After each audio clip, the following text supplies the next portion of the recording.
Le département de médecine d'urgence, c'est une structure qui regroupe toutes les activités de médecine d'urgence, c'est-à-dire le SAMU, le SMUR, les urgences, l'hospitalisation de courte durée. SAMU, c'est vraiment le cœur de la machine, et pour le département, puisque c'est là que tous les appels de secours arrivent, de la part de particuliers, de la part des pompiers, de la part de la police, de la part d'établissements. L'échographie a pris une place très importante dans nos interventions et dans notre organisation. On utilise l'échographie quotidiennement et à titre personnel, je crois qu'il n'y a plus une intervention quasiment où je ne l'utilise pas. On l'utilise dans différentes pathologies, différents motifs d'appel, mais les principaux, c'est d'abord et avant tout la douleur thoracique, la dyspnée, l'essoufflement, le traumatisme, l'état de choc. Vraiment, dans ces cas-là, c'est indispensable. Donc on voit que là on sauve des vies, on gagne des minutes, on gagne aussi tout simplement de l'organisation avec des patients et des équipes qui sont utilisées à meilleur escient et des blocs opératoires qui reçoivent des patients d'une manière beaucoup plus rapide sur certaines pathologies dans lesquelles le temps compte.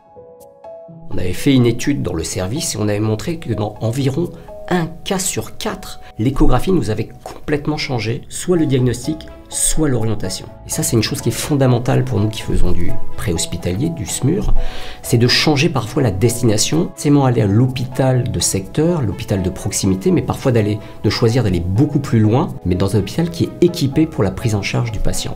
Il permet aussi de faire gagner à la structure, à l'organisation hospitalière et au service d'urgence du temps en orientant plus vite les patients, en sachant plus vite quel traitement et vers quelle thérapeutique on s'oriente. Il permet en fait de faire gagner du temps à tout le monde, aux patients, aux médecins urgentistes et à la structure en aidant à diminuer sa saturation.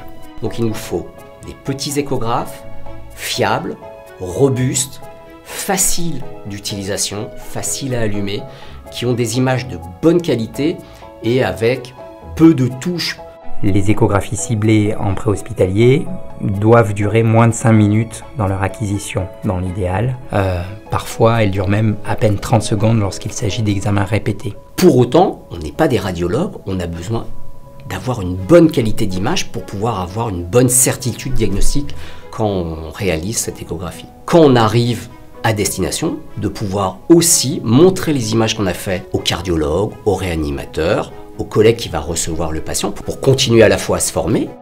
Il est indispensable que tout le monde soit formé pour avoir un niveau homogène sur l'utilisation de l'échographie. L'échographie clinique, l'échographie ciblée d'urgence fait partie intégrante et obligatoire de la formation de base de tout jeune médecin qui commence à entrer dans la spécialité de médecine d'urgence. Notre équipe participe à un diplôme universitaire organisé sur Paris d'échographie ciblée appliquée à l'urgence et nous participons également à la formation initiale des jeunes internes. En conclusion, je pense qu'actuellement vraiment en médecine d'urgence, on ne peut plus se passer de l'échographie. Dans tous ces cas, on reste dans une certaine zone d'ombre, l'échographie est irremplaçable.